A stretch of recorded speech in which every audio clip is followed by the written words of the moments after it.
I am trying to get it together.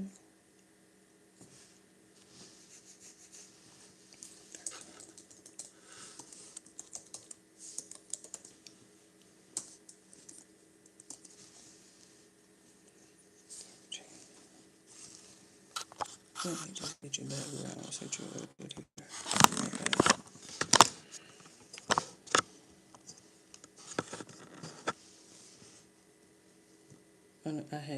I literally just walked in the house. I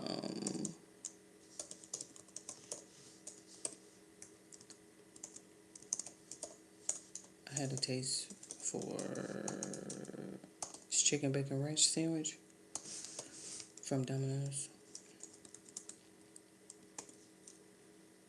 So that's what I went to go get. Ordered it before I got there. I got everything set up. My computer, light, phone. I got everything set up. Then I went to go and get the food. I get there and it's still not ready. I still had to wait an extra 15 minutes. Like,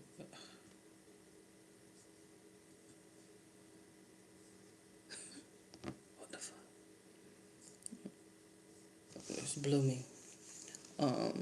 So that's why I was having all this, my outside gear.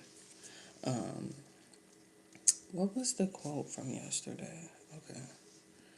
So, I was just trying to get it together. That's obviously why I'm late. I threw the food down on the table and just came over here. Literally, I just threw the food down on the table. It's in there. I haven't fixed me anything to eat. Um, so much for having a taste for chicken bacon ranch. Their chicken bacon ranch is really good. I'm gonna get ready to go get it. I have to give this camp a break or else it'll start to give me a headache. Like a real bad headache, especially if I wear it like that. Man, it's still a mess. Um, I can't wear the blue. Obviously, that's just gonna be like way too much blue on my background. Um, the algorithm is doing a lot. Remember Candace? She interviewed Corby Hall. That might be his name. Colby, whatever. Um, could have been records. Oh, God, bearing this live. Lead fragments. Can we see lead fragments? Lead fragments. What is lead fragments? See what I mean? Baron just went live.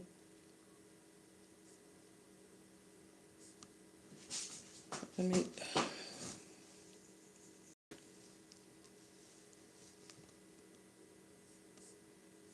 The president of Turning Points University of Georgia chapter.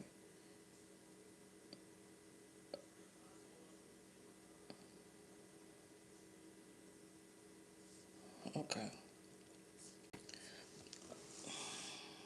I'm finna go get me something to eat.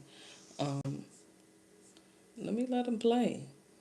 Scribe makes step-by-step guides for any process. Let me let him play. You know what's terrifying at work? When you start a new job, there's no training, none of the processes are documented, and you're completely on your own. Let me show you one of the best kept work secrets. I'm finna go get this chicken bacon ranch. All right, ladies and gentlemen, get locked in. Yeah, I have a good one for you. I told for you sure, about for sure, this for sure, yesterday. for sure. There's a lot to unpack. I'm here. And I think it could provide a lot Just of give me a second, answers I'll to be some back. lingering questions that we have. I am very honored to welcome Corby Hall, the Candace Owens Show. Well, alrighty then. He's so cool. That's how you do it. Right. That if you don't take the glasses off, then no one's gonna believe you. People Take the glasses. so that people know you mean business. Hey, aren't we waiting on somebody? No, we are not waiting on anybody. He's not coming. Victor does not want to sit across from you, which I thought, Victor Marks, it would be a good idea to have you all here because I can't contest anything he says. I am not a Fold AR company, and I did not have these conversations with him. But it's okay because I'm actually happy to have just you. I do think that he would dominate the conversation. Everything that I learned about Victor Marx, I learned against my will. I want my audience, I want to be very upfront about where I'm at on this conversation, why I was so drawn to your story, and why I believe they will be so drawn to your story. I think we are at a very interesting... I just grabbed the boxes. I got a plate. You can't see. I just grabbed the boxes. It's like I don't have time to be trying to plate stuff right now. I bet I did get a plate. Just a little, just something to sit it on. Child, you know it's ant season. Ooh, them ants. We found out what the noise was in the closet. I mean, in the garage. It was a frog. I should have took a picture of it and like where it was sitting at. It's in between the washing machine and the hot water heater, and it's sitting on top of this little pole that. Who knew frogs was that loud? Yeah, yeah, yeah, yeah. I'm like,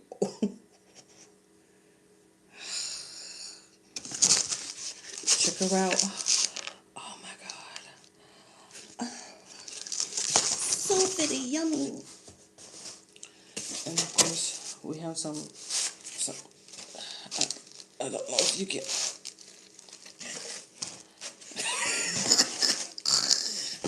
I tried. It's the pepperoni stuffed cheesy bread. Because that's just how I was feeling today. Now, I do have some leftover marinara from Marco's. I'm going to go ahead and slide on that. But when I tell you, it was the craving. I was like, I wanted a sandwich. And I didn't want to go to Cookout. Because I already had a burger from Sonic's Friday. Their double cheeseburger, so massive. It's so heavy.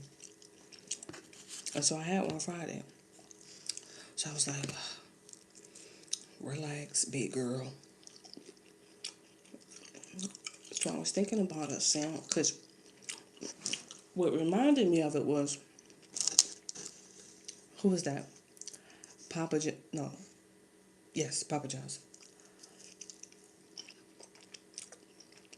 We had Papa John about 2 weeks ago. They had messed up my order. So we ended up having like 2 extra boxes of pizza. It lasted for like a really long time. You know, extra leftovers. But when I had logged in to order the Papa John's that one time, Papa John said that they have sandwiches now. I was like, oh. But you can't do everybody like sandwiches. I know everybody trying to jump on the sandwich wave. But you can't, everybody, But Domino's ain't even got to it. This is the stuff pepperoni cheesy bread. Because I needed some bread in my life. I had cooked some pasta yesterday, but I had it for leftovers today. And some rice and some lima beans. I ain't have no bread. I ain't have no cornbread. I ain't have no Texas toast. I had no bread with my meal. I was like, having a fucking panic attack. I'm like, oh my God. I had some waffles, but that's not the same. So, I'm laying in bed and putting everybody to sleep. I'm like,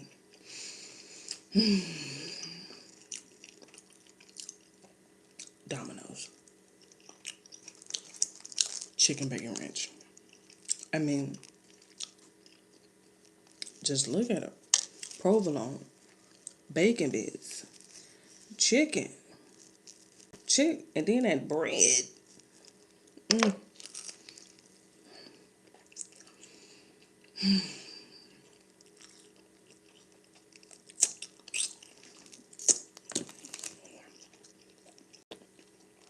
Now, usually what ends up happening is,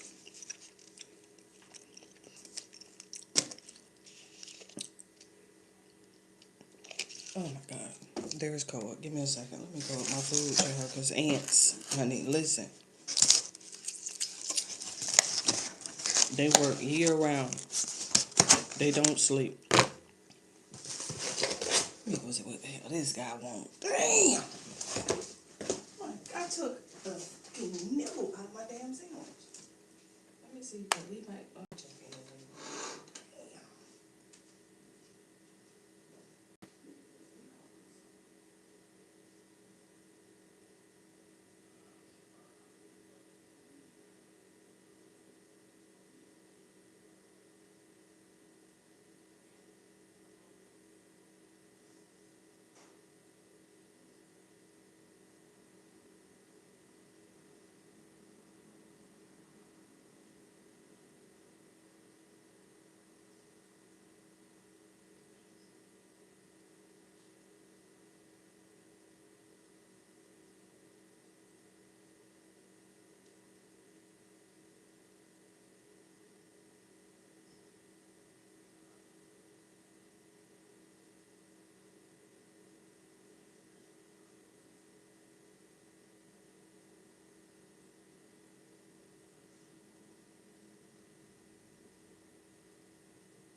Well, I know I heard of it, but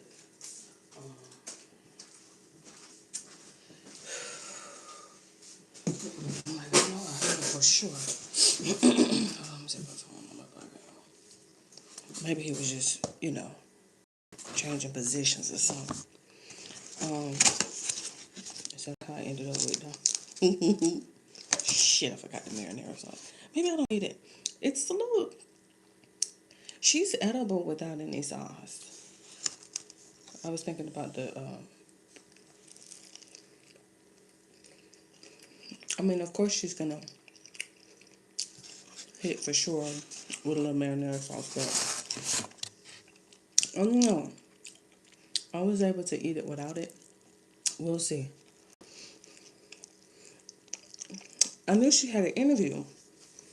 Wait, what's his name? Let me read it. Corby Hall. And so I was like,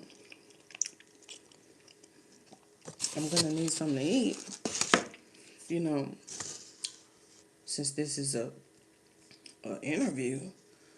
Oh my God. She don't ever give us no two and a half hour show. But some way, somehow, we got a oh my God.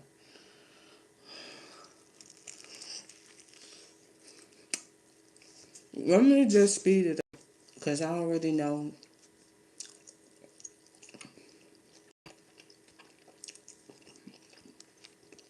Place in America where we know we are being sort of abused by the media. And I'm not committed to 2.5 hours. We know that they're lying to us about everything. There's, for me, the world before Charlie Kirk died and the world after Charlie Kirk died, and it seems like there's been an increase in this sort of. This is the garden hose My house God. we spent 3 years building because every pressure washer on the market kept letting people down. Every pressure washer has the same. A commercial in the first I don't know, minute and a half is crazy. Make us think that we're the crazy ones. Nothing is making sense. And when I read your story and learned about Victor Marx, There were so many themes that were coming up here. This idea of the pastor, this idea of you can't question this because the Lord has willed this. This is what we're all feeling right now. Like faith has been used to manipulate the masses and actually to maybe cover up for evil. So I want you to know that when we have this conversation, I will interject and put my opinion. As always, it does not need to become your opinion. Feel free to say, Candace, I don't believe that. That sounds crazy. That could be a conspiracy.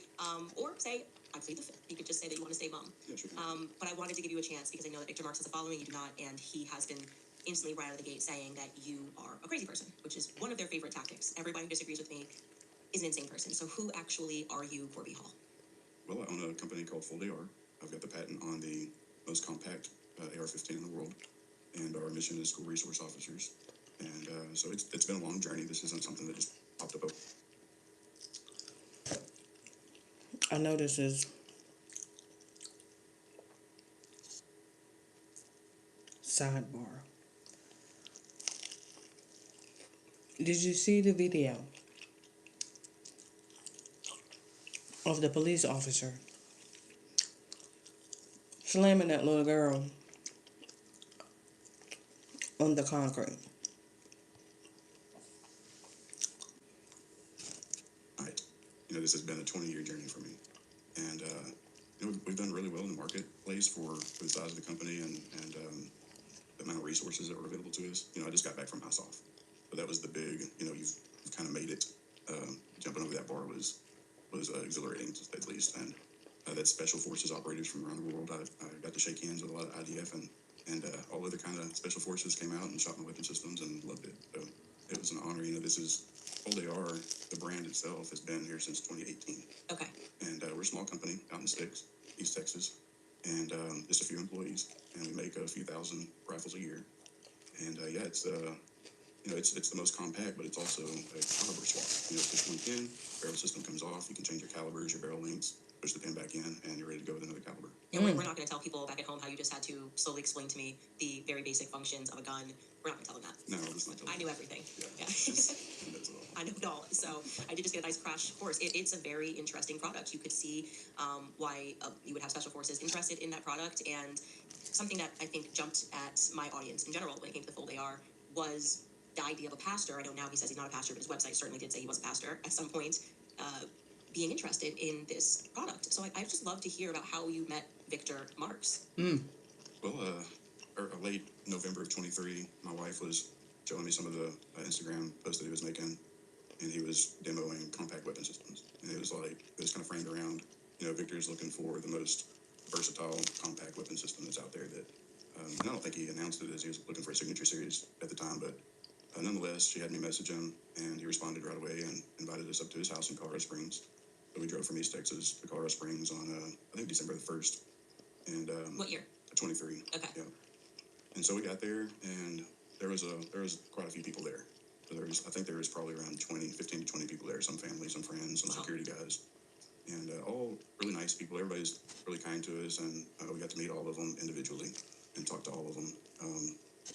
So we went into the dojo house where it's like a karate mat, kind of wide open space, and I was demonstrating it, pulling it out of the backpack and deploying it and teaching some of the people that were there how to deploy it. This sounds like a pretty big property. It's not that big. I would say like 4 to 5 acres maybe. Okay, so 5 acre property. Mm-hmm. Okay, but they're doing gun demos just in a studio where he does dojo, did you say? Yeah. So just a studio area at first. Okay.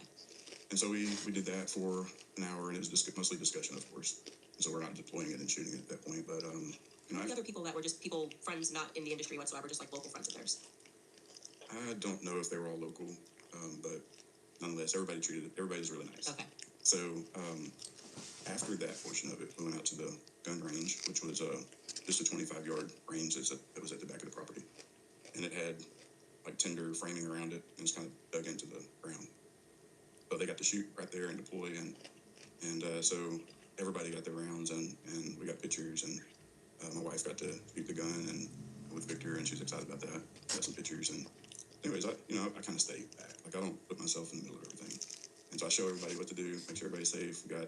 You've got security type former military people there. Everybody knows I shoot a gun, and I'm just kind of sitting back at my vehicle, which is parked at the back, and Victor comes up to me, and he's like, first thing he said was, not the first thing of the whole meeting, but first thing he said in this moment was, I don't really meet too many people that are at the pinnacle of their industry. And to me, I don't take overt compliments very well.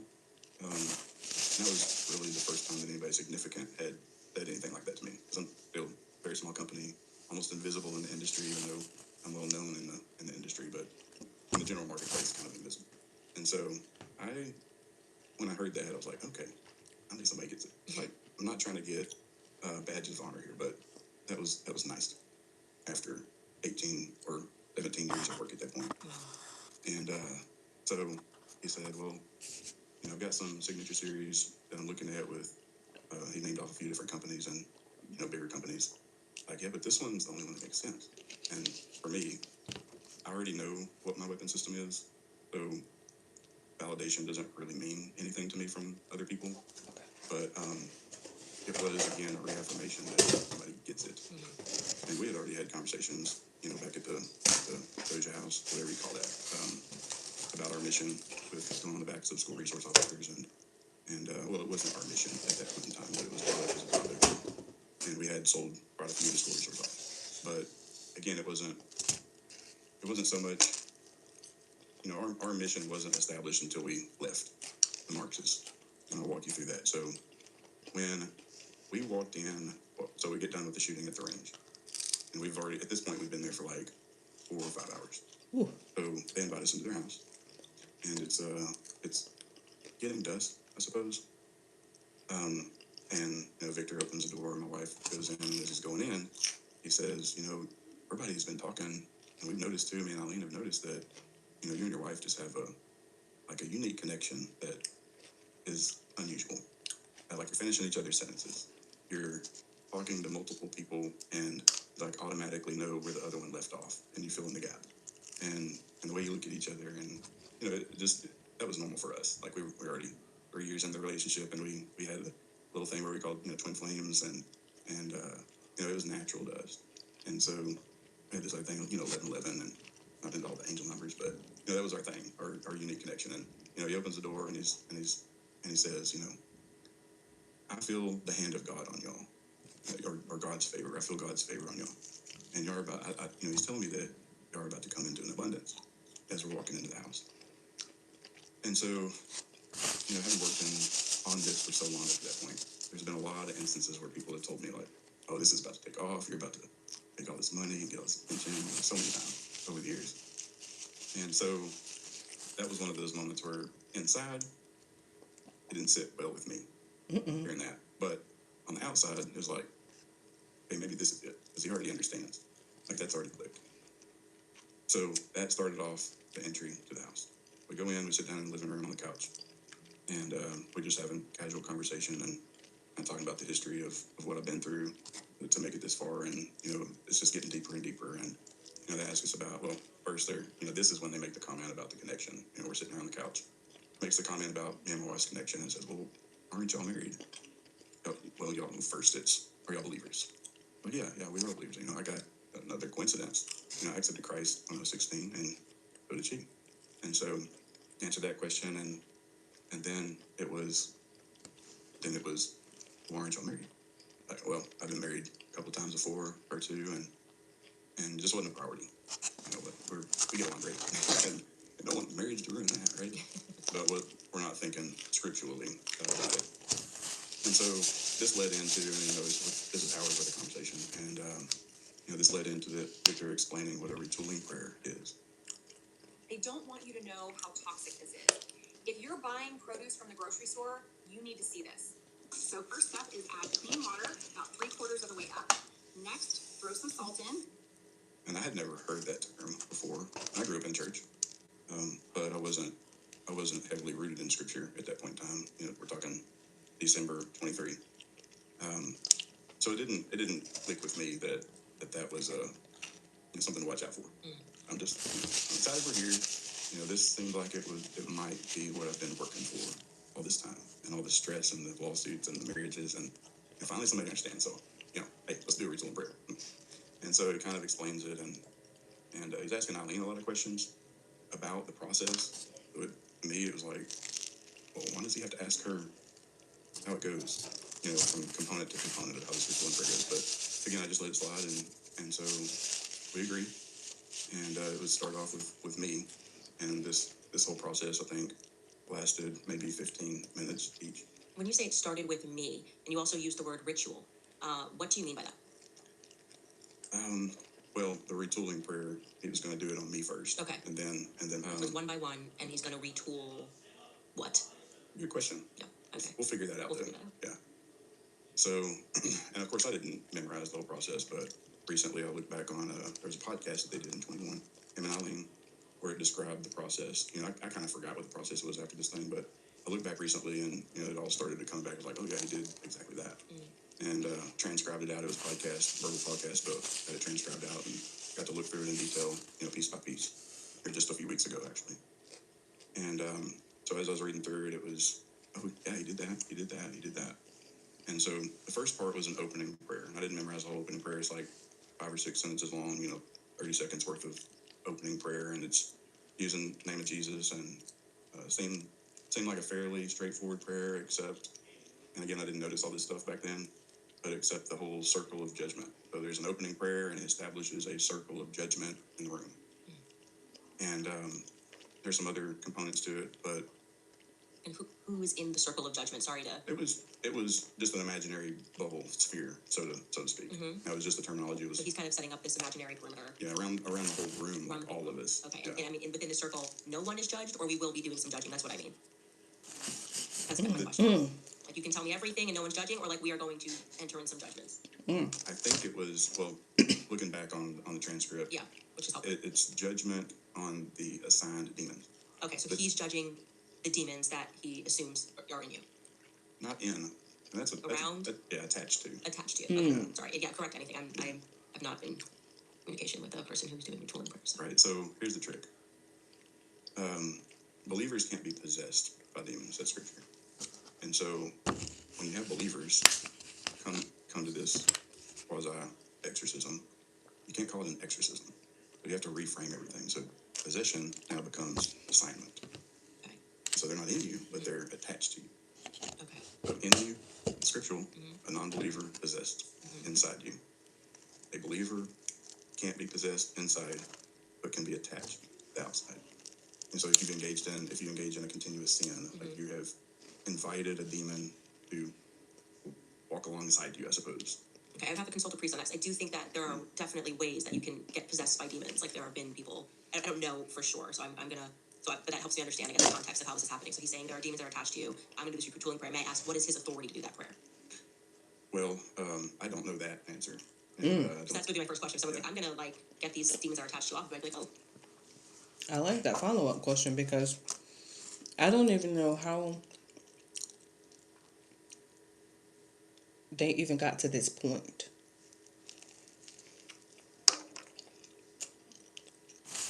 He's talking. They're getting deep into conversation. Sure. And then, why aren't y'all married? None of your business.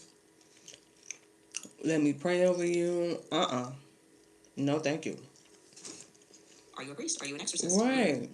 Did he say to you, I am a pastor. pastor? Okay, Yeah. so he's taken that since, just so you know, publicly, he's no longer a pastor, but he definitively did. We checked out on his website that he was a pastor. Well, I think, I guess I won't represent this as something that I remember him saying, but I think he believes that he's anointed by God as some type of apostle. So,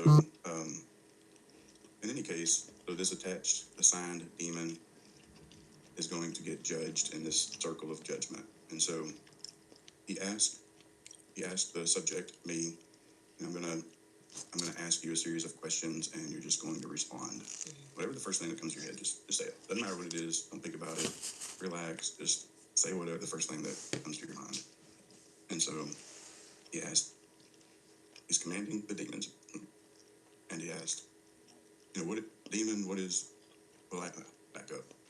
He asked how many demons are assigned, and he just say a number. And so that's the instruction that he's giving me. And I'm going to ask how many demons are assigned according.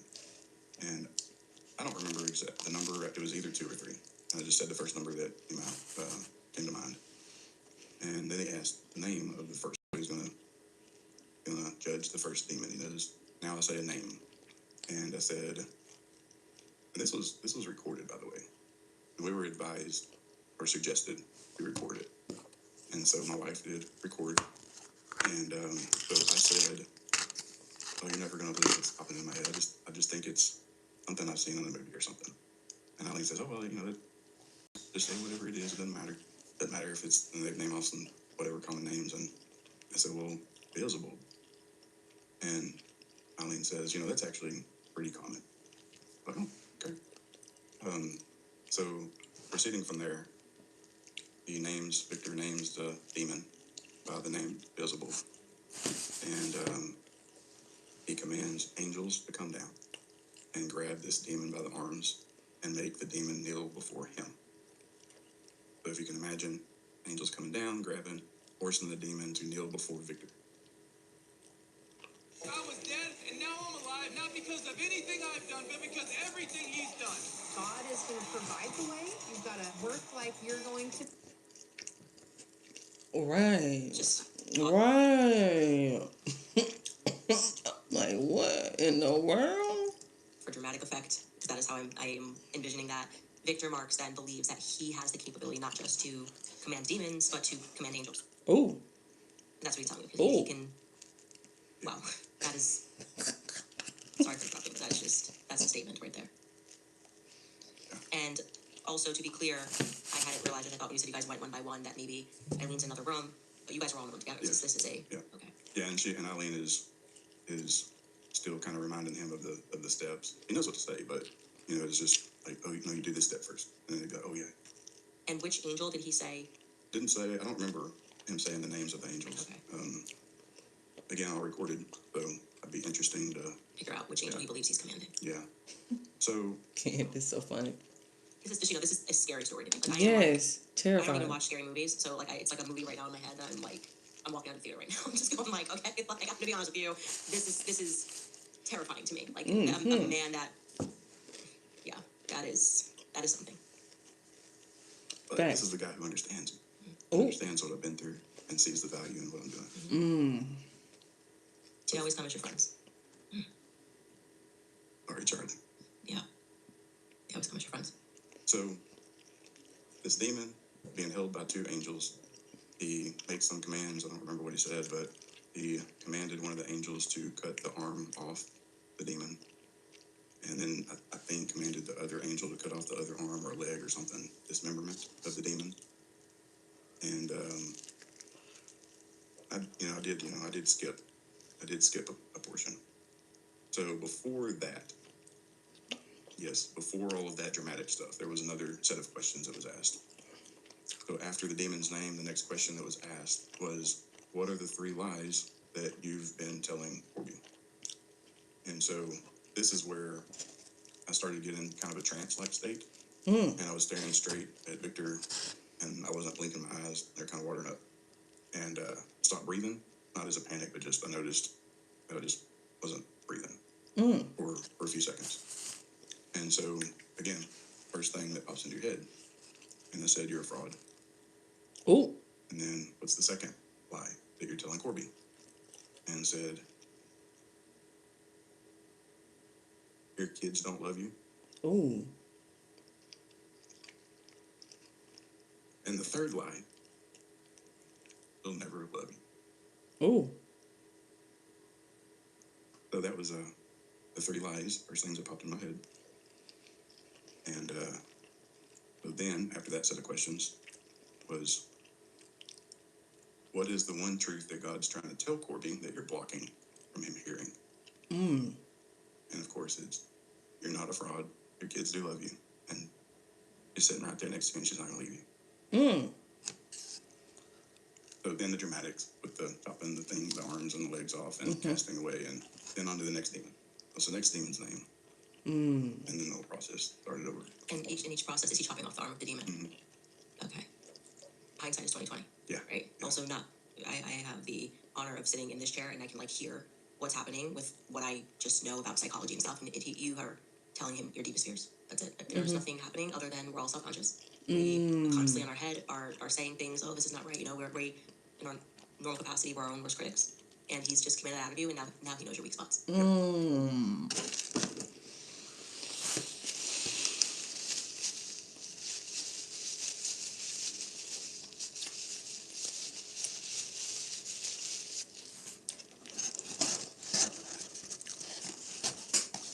I told you about that chicken bacon ranch from Domino's. Okay? Like, listen.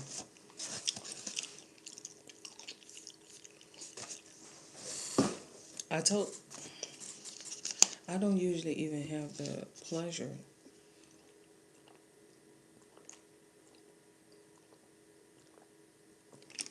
nor the honor of being able to have one all to myself. I usually just split mine with Christian. And look at me. I bought us both one. Let me tell you about these damn ants.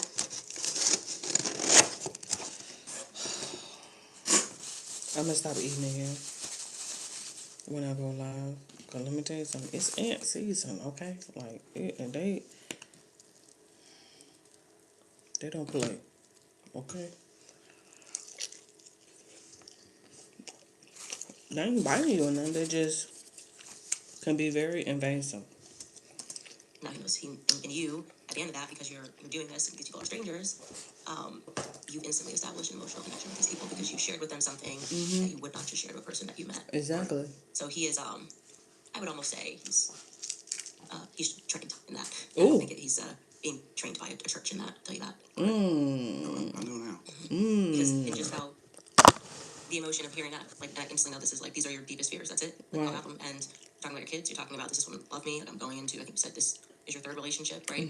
That's gonna obviously be a fear. And he just now got the key. Maybe he was summoning demons. Maybe there was somebody in there that might have been a little possessed or attached. I don't think it was you, but that's my opinion. It's my podcast. I can say my opinion whenever I want.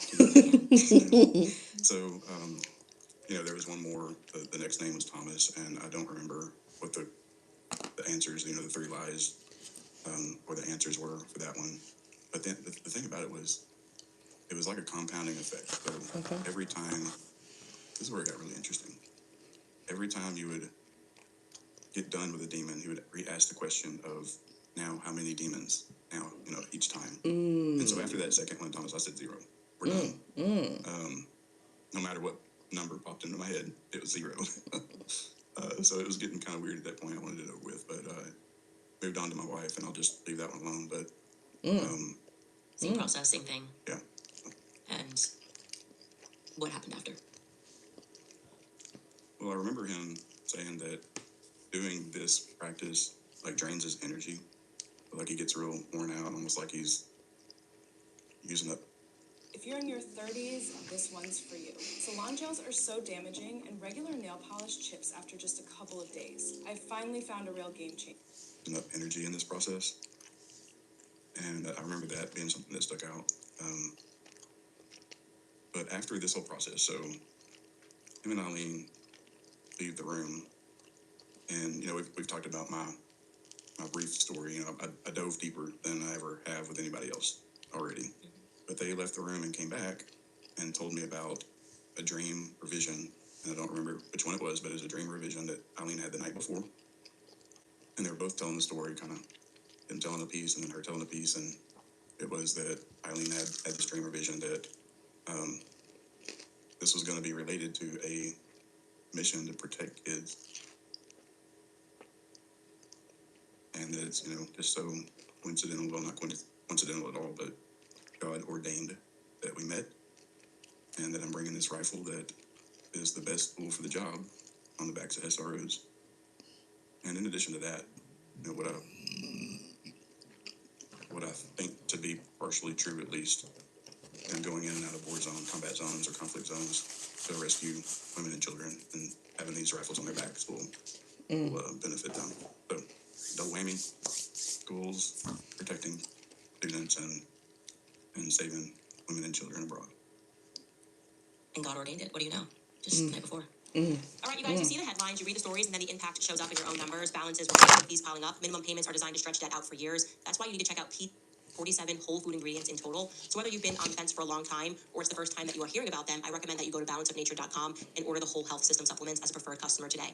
Again, that's balanceofnature.com. There are so many connecting themes here with just everything that I've been discussing on my podcast. Obviously, just investigating this Charlie Kirk story, and that brings me back to this obvious relationship Eileen has with Erica, and this is very similar. You know, I was there to learn her, and this you know, godly. It's all everything's godly. It's all about this is what God wants, and this is like, you know, and how easily Charlie fell for that and believed that. Okay, yeah, this woman is just so godly, and speaking to her exes as I did, and one of them telling me that she would say she had like a vision or a dream of someone that he was close to after he had opened up that this person was close to him in his life, particularly this ex-boyfriend, speaking about his grandfather, and then she'd say that, oh, like your grandfather visited me in a dream. So it's again establishing that connection. There's a pattern here that I'm recognizing, and I think it's, like I said, one of the major connecting themes, and just kind of looking into the story of sort of what changed at Turning Point USA and the direction that it went into. I don't want to get ahead of myself there. So you've done this, you've established this connection, you do believe to some degree that it must be godly. You've now handed them the keys to your deepest insecurities, right, about yourself. And I'm sure it felt in equal parts like cathartic, right, getting that out. You don't seem like the kind of person who runs up and talks a lot to people and says, hey, let me tell you my deepest, darkest secrets. Right. What's that? I'm pretty open to people that I feel see me. But in general, no, I'm pretty standoffish. Right. So now the four of you are, you know, in this God vision Right. together. I'm obviously saying that tongue in cheek. What happens next? So we go home. Well, you know, I believe we had a hotel that we were staying in, but we left the next day. And so this was, again, early December. So I get to work on the signature series, the Victor Marks signature series. We run through a bunch of ideas on color schemes and features, you know, what suppressor, what backpack, you know, all these. How is this rifle going to be presented? It's got to be nice. And so we came up with something, and it was a pretty cool rifle. But I had it ready for SHOT Show. The SHOT Show is the largest gun show in the country, probably the world, but in the country, annual. It happens in Vegas every year, and sometimes late January. I think sometimes it happens in some years it happens late February. But this year of 24, in January, it happened in late January.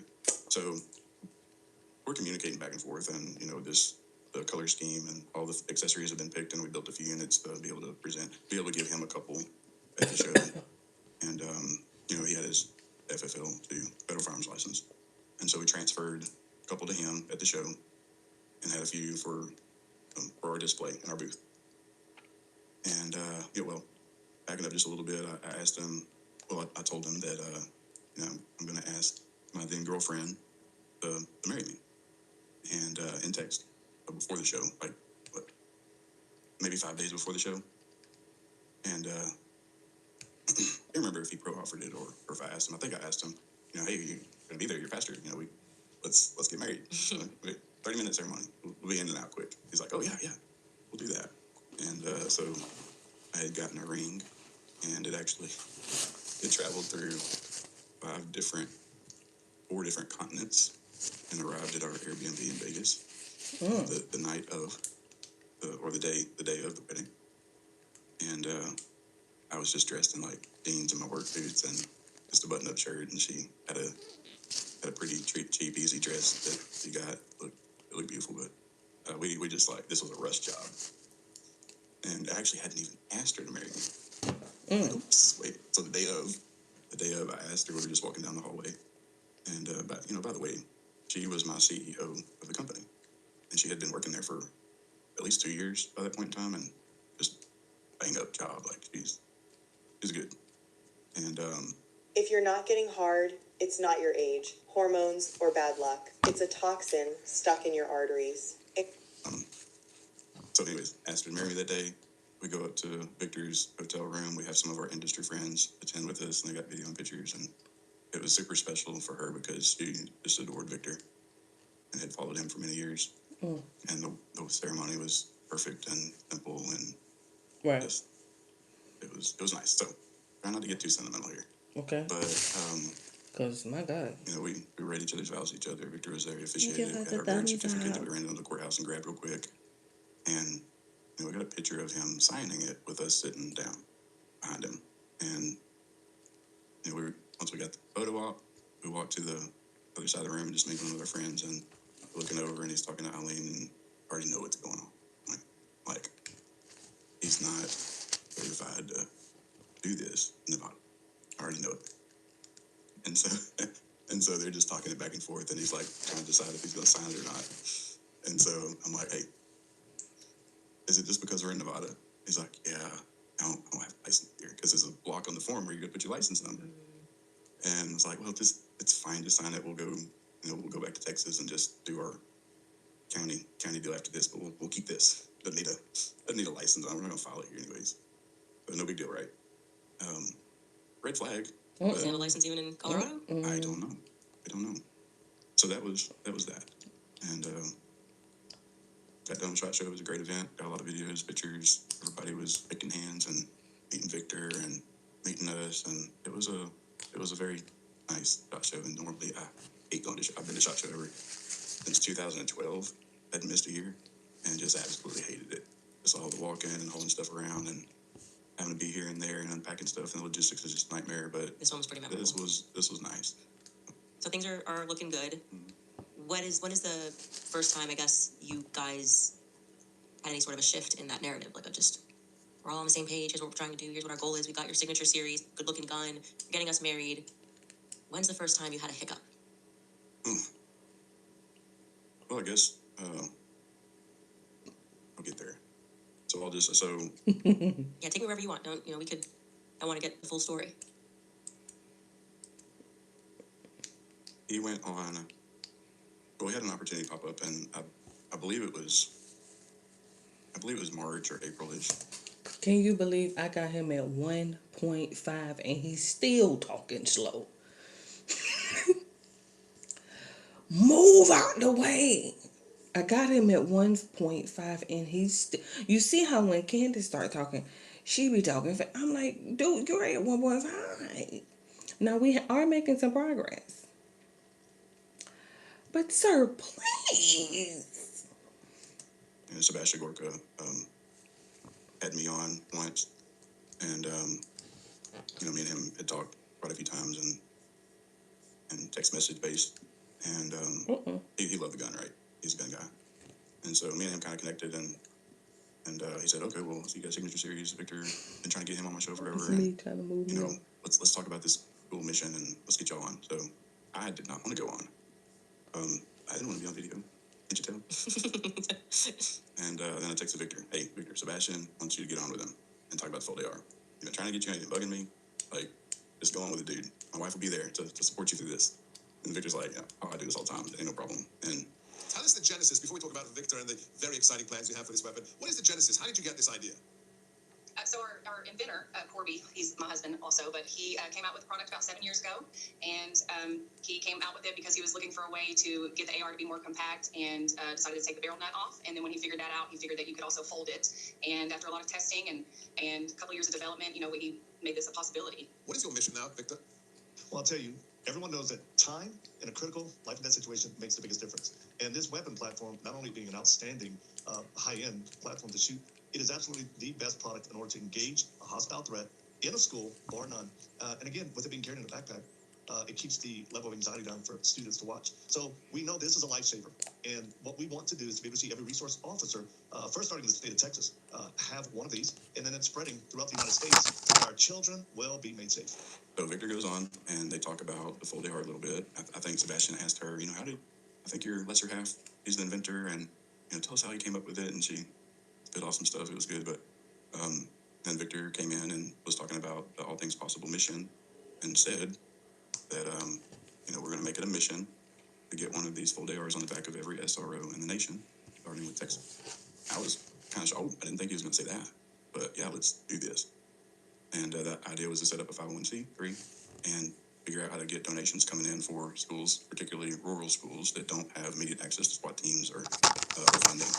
And let's get these moving. So that happened, and it wasn't too long before we had a school that needed 5 and didn't have the budget for it. It was local to us, and we built them up, and we talked to Victor about it to get that funded, and there was kind of some pushback. And I got to run this through the ATP board. They didn't know that I was going to do that, and they're kind of worrying me about the whole gun thing. And I'm going, okay, you do what you got to do, but I got 5, and it's like, I think it was either $13,000 or $15,000. And the suppressors and backpack and like optics and all the stuff on it that they need to just train and get ready and go deploy them. And so he eventually did. We paid for them to build them up front, and we're not making a lot of guns every year anyway. So funding that out of pocket is kind of a hit. But we did it, and he did send a check to us, and we got the guns to the high school, or the ISD, and they loved them. We got some photo ops. Victor didn't come for that, but we really wanted him to. Scribe makes step-by-step guides for any process with AI. You know what's terrifying at work? When you start a new job. And so that was, we delivered those in the summer of 24. And that was the only one that Victor ATP purchased. You know, my wife had created this fairly long list of schools, and they would fill out a template. You know, we want the guns, we will use them, and we don't have a budget for them, and or we're located in a area where there's not a quick access to first responders. Mm-hmm. And if they check the boxes off and put it on their letterhead, and we would take it in and have it ready for ATP. And just never, after summer of 24, there was no attempts for school resource officers. Yeah. In that context, yeah. Right. But there were requests for other guns. And so moving forward into August, y'all jumped to August. Let's get into it. So Victor messages me, says, hey, I need a 1,000-yard capable rifle that has a scope on it and a camera attached to the scope. Like, okay, I can put that together. I actually already have the components. I don't have to buy anything. And he needs me to deliver it to him pretty quickly. And says he tells me that it's for, well, let's just hold up there then. So I build this thing out. It's got a proof research barrel on it. It's a carbon fiber precision barrel. It's like $1,100 barrel, and 223 16-inch barrel with, I had like a $5,000 scope on it. I'd had it for a while, so it was just like, he'll make better use of it than me. You're just gonna give him a $5,000 scope. Yeah. Okay. And with a camera attached to it. Like, I literally had this already set up, but I hadn't used it in a while. So I take it up to Victor, and the conversation is, I want to, and this is with me and him privately, that's where, the meat of the conversations always come in. Right. He wants to blow the head off of somebody that sticks their head up over the fence around this orphanage in Haiti, and they have a tower in the middle of it, like some kind of watchtower. Because apparently in the middle of the orphanage? Yeah, the orphanage. Okay. And, he's saying that people are jumping over the fence, climbing over, and trying to rob or whatever the orphanage. And so, I tell him, yeah, I'm not going to leave it here if that's what you're doing. And, we had a conversation before about shooting watermelons, a previous conversation about shooting watermelons at 1,000 yards. But when I got there, conversation shifted. Now we're in person, and he wants to talk about shooting people. Yeah. And I just want to back this up. Right. When he's initially, because we do have that message, and we're going to show that message. When you guys were initially having that conversation about shooting watermelons, like, did you think he was talking about watermelons, or did you think it could be code because you kind of know a little bit now? And he's like, hey, I'm just wondering, or were you thinking like, no, he just really means like if we were to test it with a watermelon, like, what was your thought process when you were first having the conversation via text about from 1,000 yards? Did you think that there might have been some innuendo, reading too much, or shooting straight? Because he never made a weird request before this, so you were like, he just wants to know. Okay, so then you're like, he says, let's have this conversation face to face, and when you say you mean Colorado? Yes. Okay, so that is, does he have a place in Texas, or are we always Colorado? Yeah, we always met in Colorado. His house. And just to get our timeline right, this is August of 2024. Correct. Okay. So now you're face to face, and he's like, actually, there's this orphanage, and people are climbing over this fence in the orphanage, and there's happens to be a tower in the middle, and we just want to shoot these people because we want to protect this orphanage. Yeah. Because what are they doing at this orphanage? Presumably stealing orphans, trafficking children? I don't know. He didn't say that explicitly. Right. Okay, fair enough. So I say, I'm not going to leave this. That's not what my rifle's for. I mean, for a military guy, I will sell my rifles to military law enforcement, and it's assumed that they may shoot people with them, right? But in this context of a mercenary type operation that doesn't have oversight, no. And did you wonder why he was doing that at all? Because I mean, he's a pastor, he's doing a routine. Like I have a priest. If my priest is like, hey Candace, can I have some guns to go shoot an orphan on a mercenary mission? I'd be like, oh, this is a new side of you. Is he telling you like, you met Armed Forces guy at his property? Like, are you shocked at even the proposition of him doing this? Or does he kind of speak this way and tell you that he's connected and whatever? Like, how are you processing that request? Good question. Well, I just simply said, yeah, I'm just not going to leave it. Not processing it. I'm not processing funny, it. right. Again, I'm happy that I'm there in person now. We can talk about Oh, they are. Right. The initial... Oh, man. I'm just curious to know, when did it shift, or was there always this sort of, you know, underlying type? Because they went to the gun show, and then he did the interview, sit down with Corby's wife. Oh yeah, school resource, so why are we selling this? And then obviously there were ulterior motives. We don't know if it was initially or eventually, but And there's that bond has been established. right. He is my authority, spiritual authority figure. I'm not to question, I'm to do, and I was to deliver. So, I told him, well, just like we're talking about, do the watermelon. Just do the watermelon.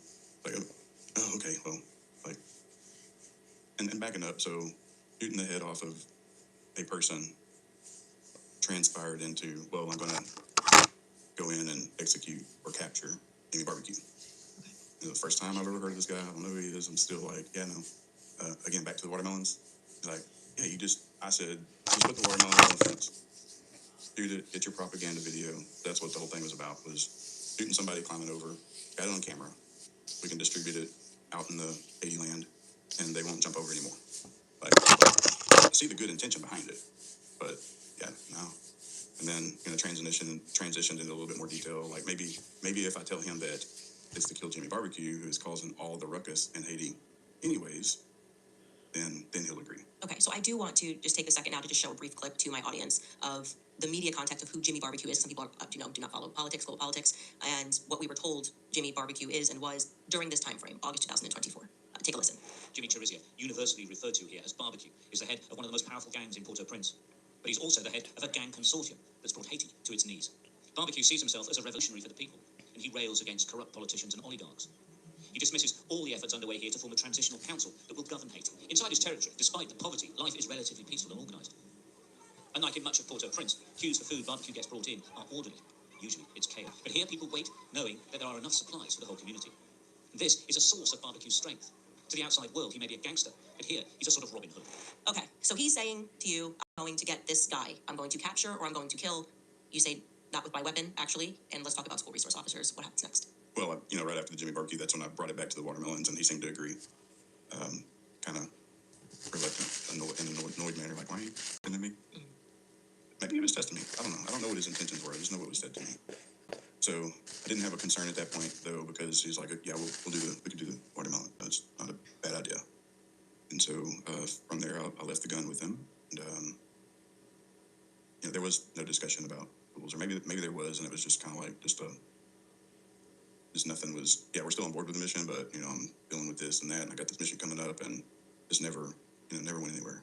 So, yeah, we left, and then there was I know there was another, I skipped over a meeting. I went in June. The June meeting is the one I don't really remember what I did. I know I went alone, but I don't remember. I didn't deliver anything as far as I remember. But, there was a June trip that I made, and the August one I do remember specifically.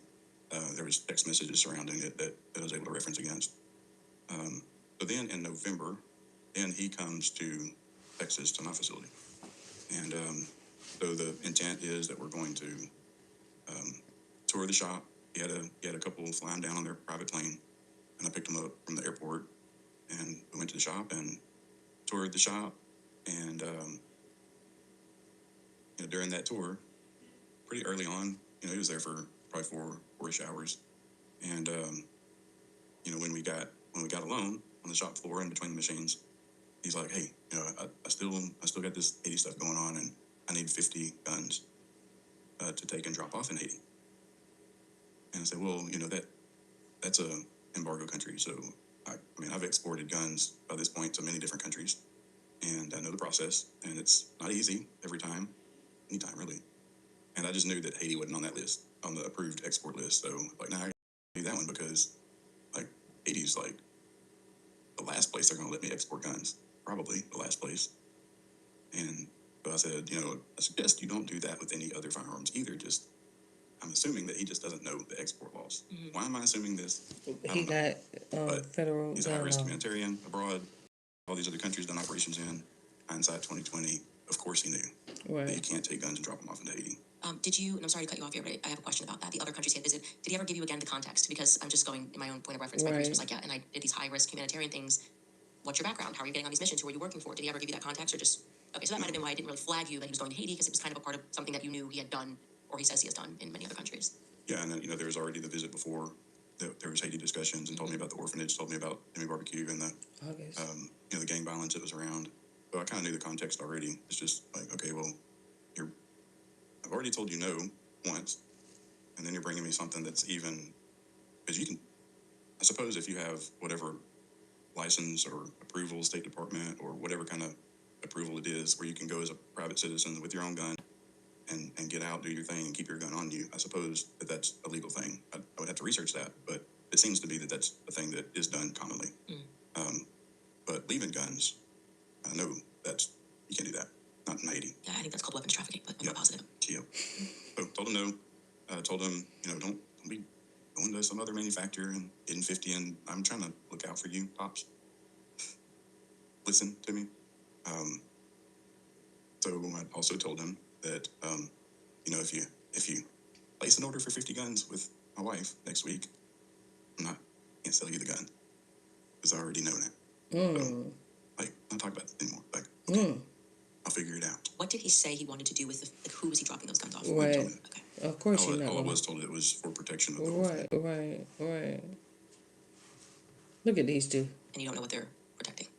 I don't know any details about it other than I was told it was a 200-acre property. I don't know if that's true or not. I was told that there was a tower in the middle of it and a pretty tall fence around the perimeter of it. Wasn't told how many kids are there or who mans it. 200 acres. Other than them needing a long range, we make a propaganda video, and then the 50 to do, I'm not sure. Okay. What happens next? Well, that's not the most dramatic or juicy portion of the story, but... Remind me, because I'm taking some notes on what you're saying, so I do have some questions I'm going to want to come back to, but go ahead. Yeah, no problem. So there was not another meeting until the final meeting, which was in early April. Okay. And so the context around this meeting was multifaceted. Are we in Colorado? Yeah, in Colorado. And I would drive up there again, and it was by myself. The context around this meeting was, like I said, multifaceted. It was issues between me and my spouse. We were talking about biblical things, relationship. I mean, he was mentoring me, what I viewed to be mentoring at the time, during this whole relationship, and things were starting to pile up in April. So Trump got elected in November of 24, and in the gun industry, we have what's called the Trump slump. Anytime a Republican is elected, then the demand for firearms goes down. So things get pretty tough. You have to pivot as a manufacturer to survive in that environment. And we didn't have the resources to pivot, and it was getting tough. Actually, I forget. We went to SHOT Show again in January of 25, and that could have possibly been a February year, but I believe it was January 25. And, so it was our anniversary. It was pretty rough because sales were already going down, and just to be honest, I was struggling with substance abuse with THC. Smoking pot? Gummies or vapes. Okay. Yep. How often? Just kind of living high? No, well, yeah, daily, but... Yeah. Gummies, popping gummies. Yeah. Candies.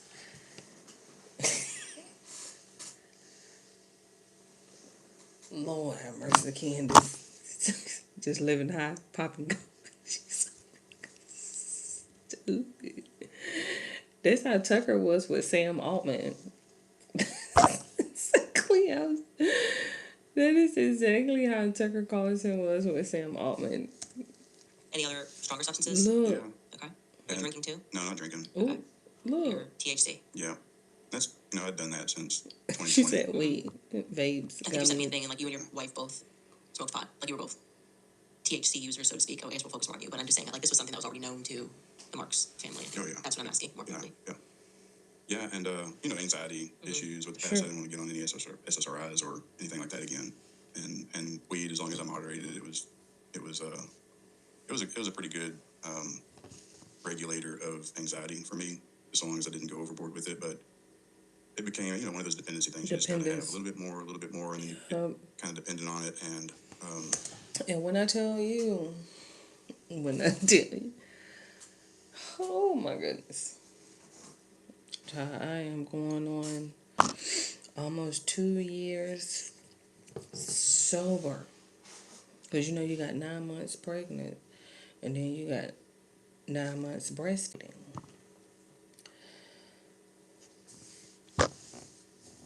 When I tell you, it's the best. That sober life.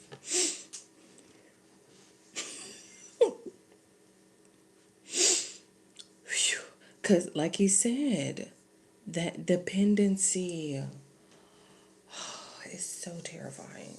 It is so terrifying. Oh my goodness. You gotta have it when you wake up. You gotta have it, you know, before you eat. Oh my, and then just how the money. So expensive. The money. Oh, it's so expensive. It is so expensive. I mean, of course, you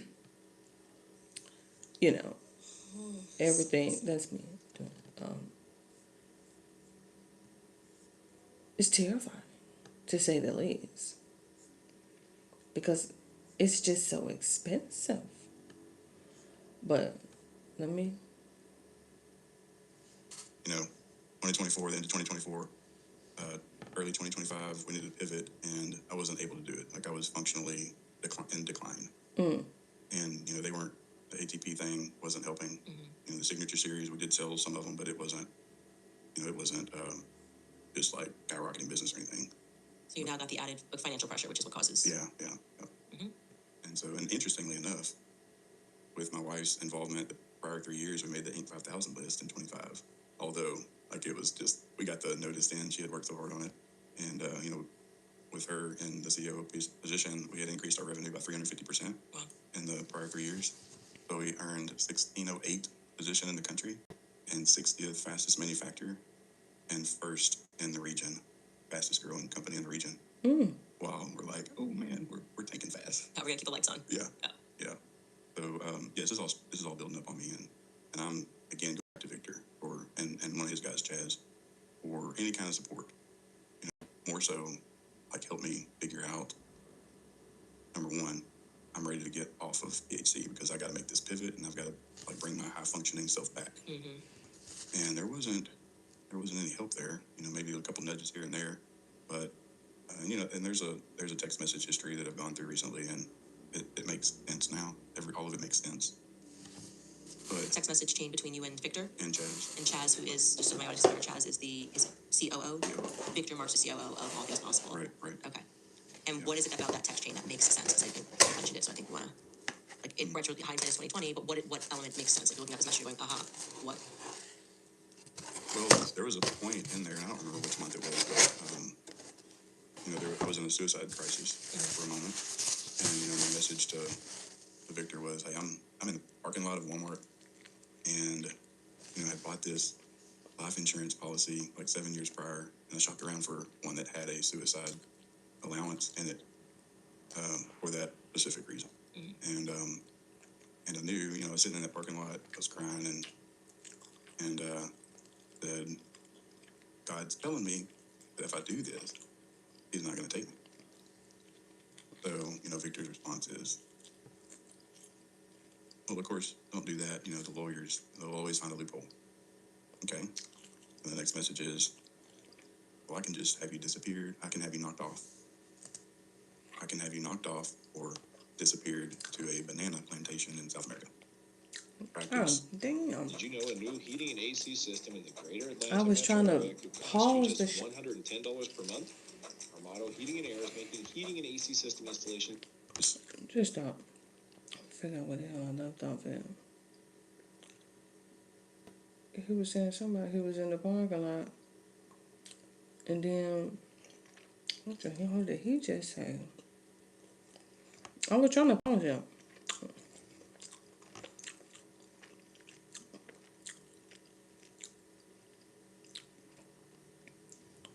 Don't risk suicide. You know how lawyers are.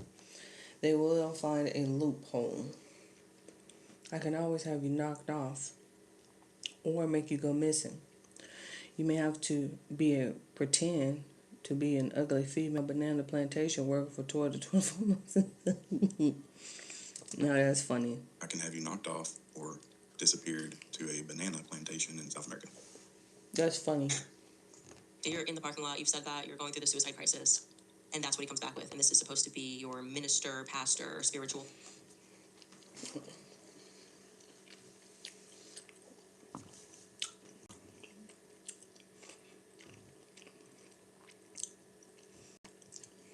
I'm glad that I'm not the only one that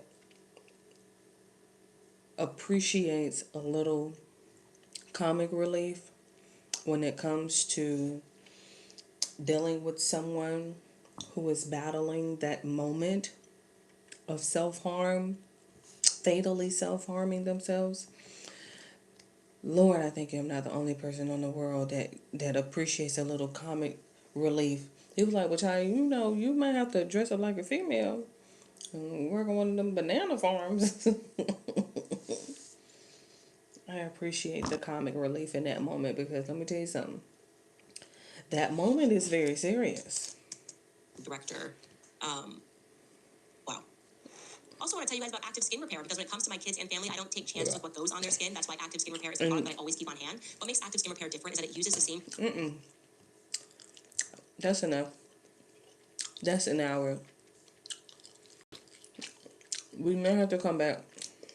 I've just got some breaking news. I've literally just seen this. This has just dropped, and this is absolutely huge. Apparently, the medical examiner has actually now released the results of the Celeste autopsy officially, and apparently she was killed by 2 penetrating wounds. So we'd seen previous articles and reporting that essentially she'd been killed by a sharp instrument, as it says over here. DA says that David murdered Celeste with a sharp instrument. We were wondering whether this was a stabbing, whether this was this penknife or the flick knife, one of these bad boys that he apparently was showing off on Twitch and other places in the lead up to the murder. But now it's official. They're saying she was killed by 2 penetrating wounds. We've actually got some information from the...